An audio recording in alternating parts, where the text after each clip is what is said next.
Assalamualaikum warahmatullahi wabarakatuh. Ketemu lagi dengan saya, pembahasan tentang biaya tenaga kerja dalam akuntansi biaya.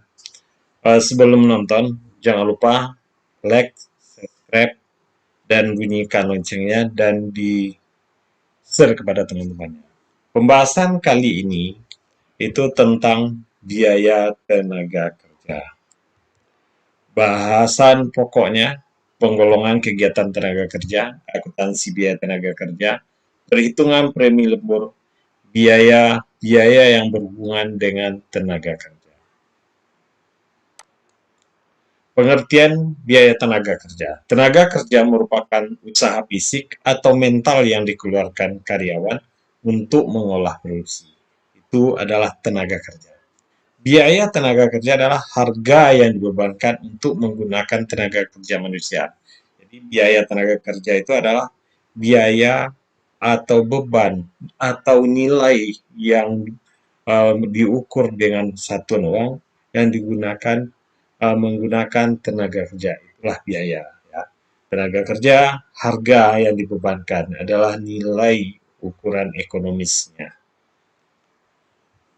Nah, penggolongan menurut fungsi pokok dalam organisasi perusahaan, biaya tenaga kerja produksi, ya, biaya tenaga kerja pemasaran, dan C. Biaya tenaga kerja administrasi.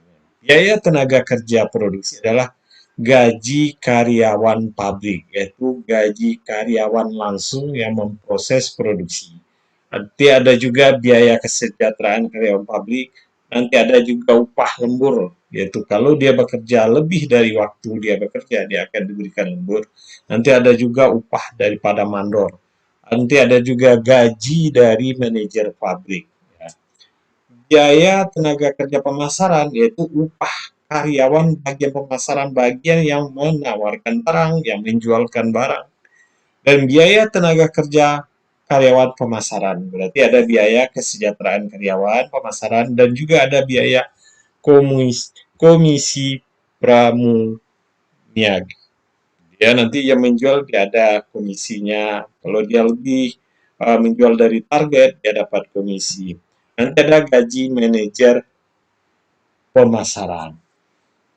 Nah, biaya tenaga kerja administrasi dan umum orang yang bekerja di kantor dari organisasi itu adalah gaji karyawan bagian akuntansi, gaji karyawan bagian personalia, gaji karyawan bagian sekretariat, nanti ada biaya kesejahteraannya bagian akuntansi, bagian personalia, dan bagian istirahat.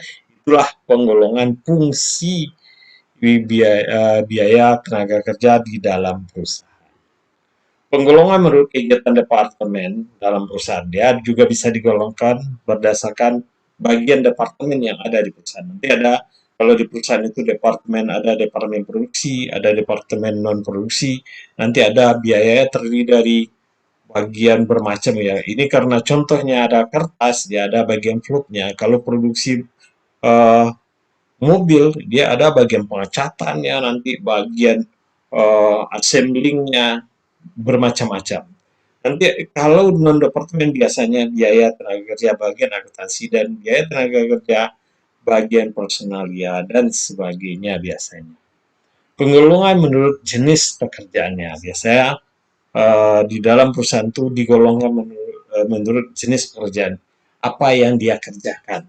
Misalnya satu departemen produksi tenaga kerjanya digolong dengan operator, upah operator, upah mandor, penyelia, penyelia,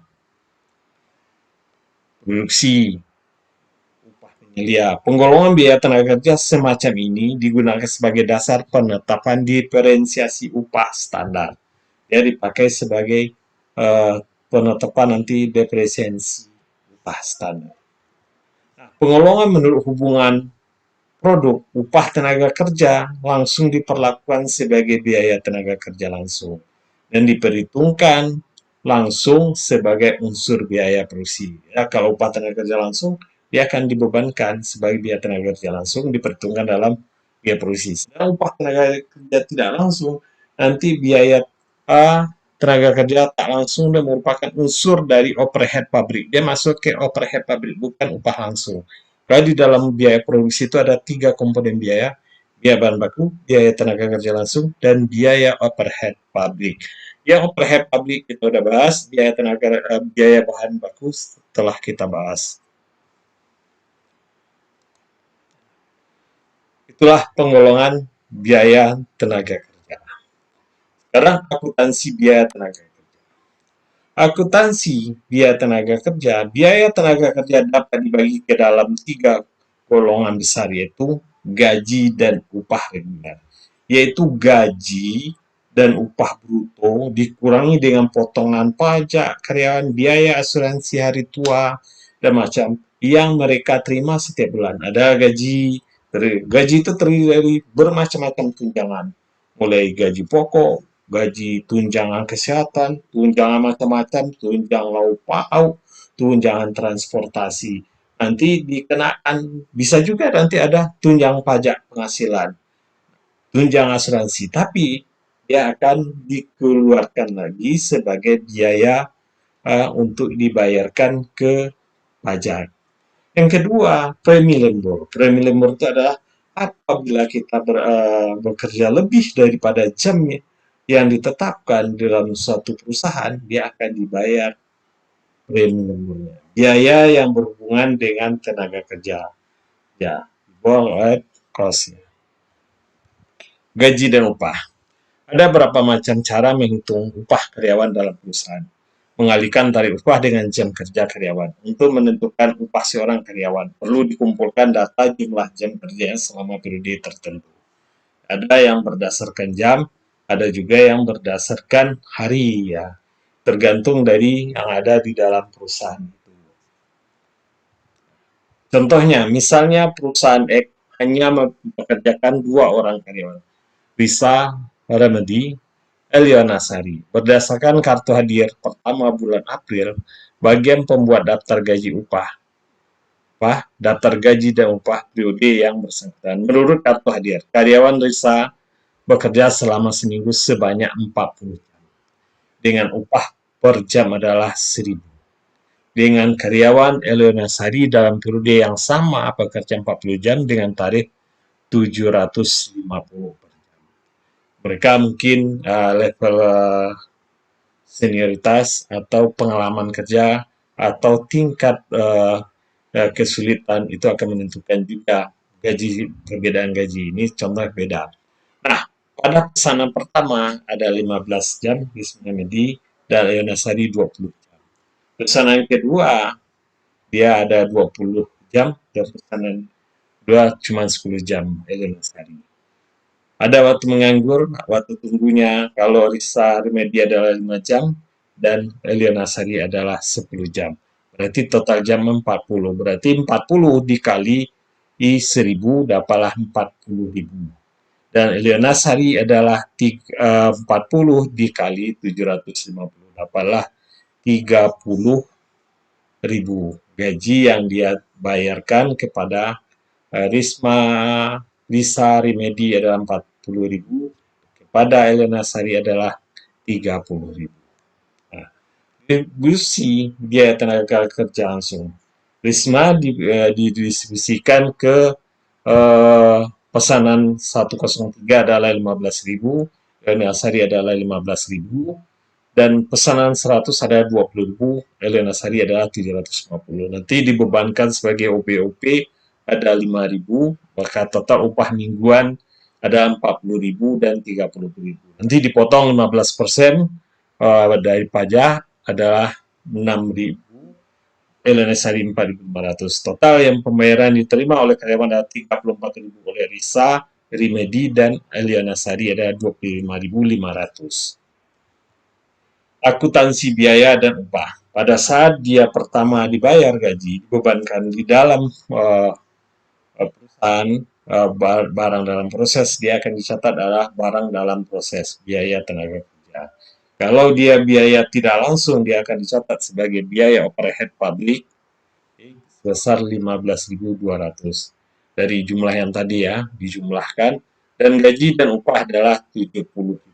Itu adalah gaji dan upah. Pada saat gaji dan upah belum dibayar, dia atau dikeluarkan, dia akan dicatat gaji dan upah dan hutang, ya. kita bayar gaji dan upah. Nanti ada bisa utang gaji dan bisa juga dengan upah gaji.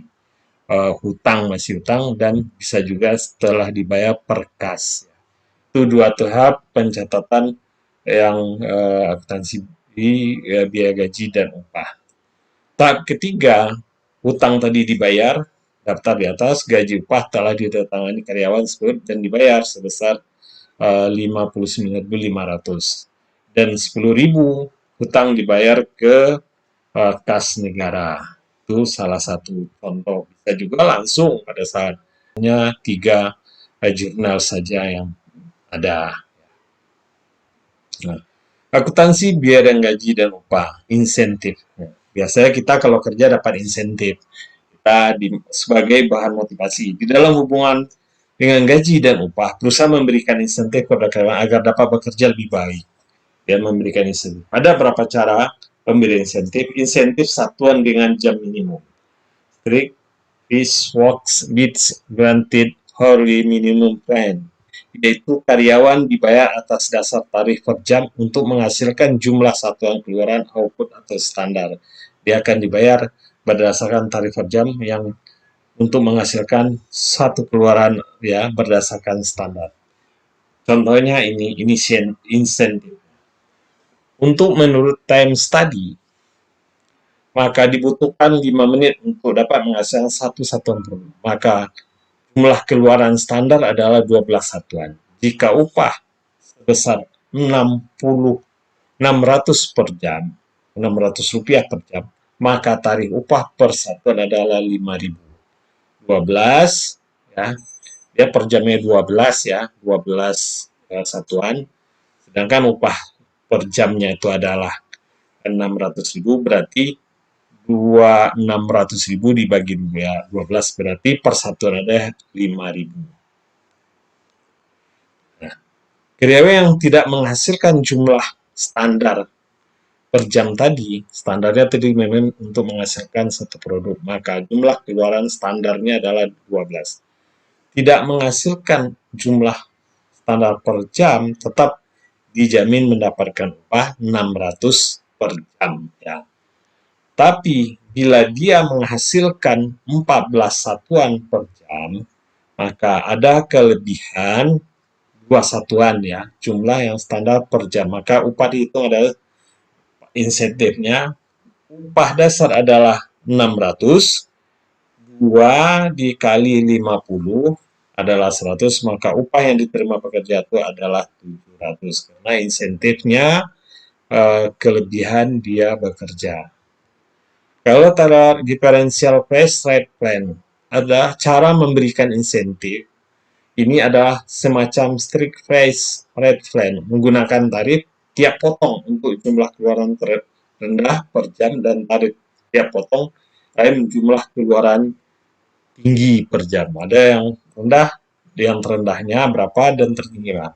Karyawan dapat menerima upah 4.200 per jam. Untuk jam kerja adalah 7 jam kerja. Rata-rata seorang karyawan dapat menghasilkan 12 satuan per jam.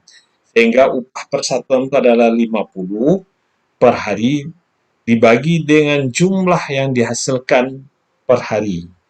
Kalau dia bekerja 12 dibagi 4.200 dibagi 12 jam, sehari adalah 7 jam, per hari 7 jam, dikali 12.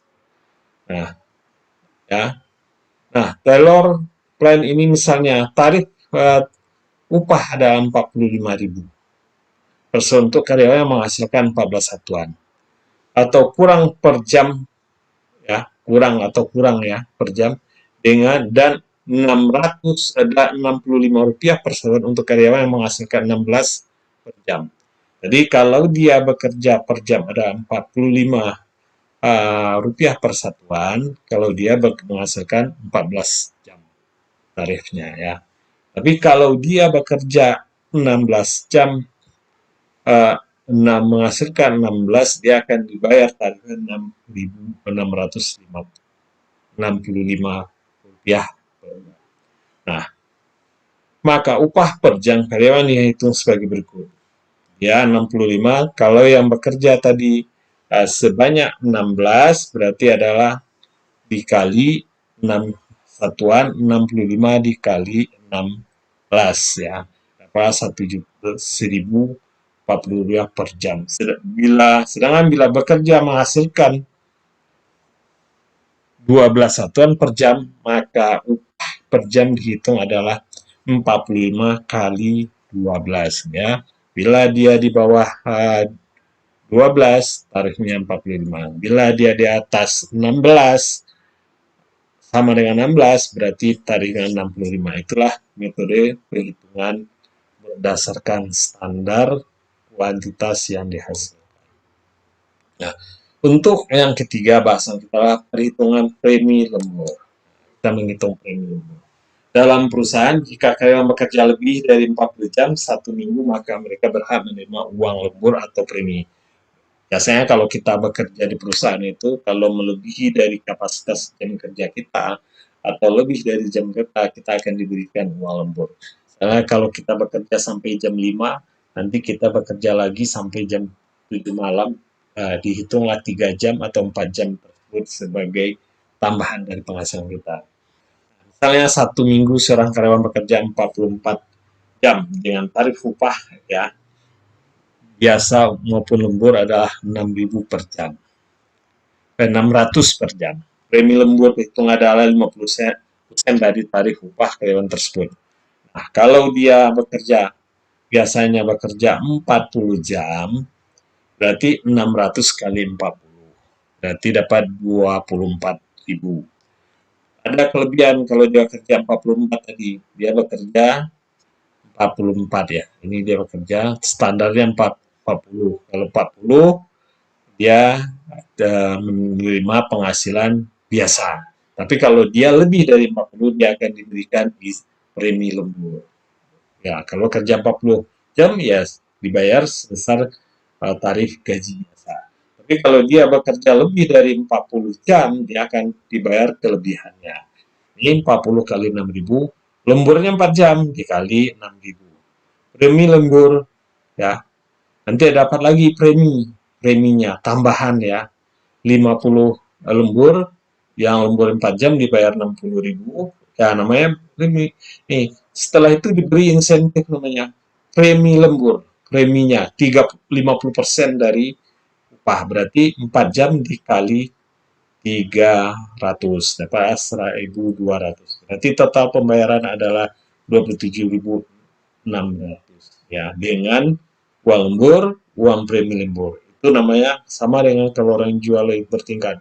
Dapat diskon 30, diskon lagi 30 lagi. Nah, sama juga kalau orang bekerja lembur, lembur dapat melebihi dari jam kerja, misalnya satu hari, misalnya kerja sampai jam 4, kita bekerja sampai jam 6, maka kita akan dapat 2 jam. Dan 2 jam itu nanti dapat preminya juga, ya 50% dari tarif gaji biasa. Biaya-biaya yang berhubungan dengan tenaga kerja atau stop time, seringkali sebuah perusahaan memerlukan waktu dan jumlah biaya untuk memulai produksi. Biaya yang dikeluarkan untuk pemulaian produksi disebut biaya pramula produksi. Setup cost biasanya. Ada 3 perlakuan dimasukkan ke dalam kelompok biaya tenaga kerja langsung, dimasukkan juga ke unsur biaya operasi pabrik, dibebankan kepada pemesan yang bersangkutan. Inilah biasanya kalau biaya-biaya yang berhubungan mulai berproduksi. Waktu yang menganggur, idle time.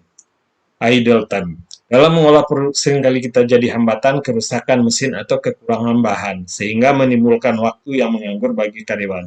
Biaya yang dikeluarkan selama waktu menganggur, ini diperlakukan sebagai unsur biaya overhead pabrik.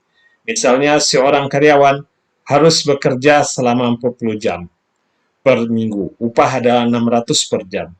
Dari 40 jam kerja tersebut, 10 jam adalah waktu yang menganggur. Sisanya untuk mengejar pelaksanaan, maka jurnal mencatat biaya tenaga kerja pada barang dalam proses 18.000 dan biaya overhead sesungguhnya ada 6.000, upah dan gaji. Oke, sampai di sini pembahasan tentang biaya tenaga kerja.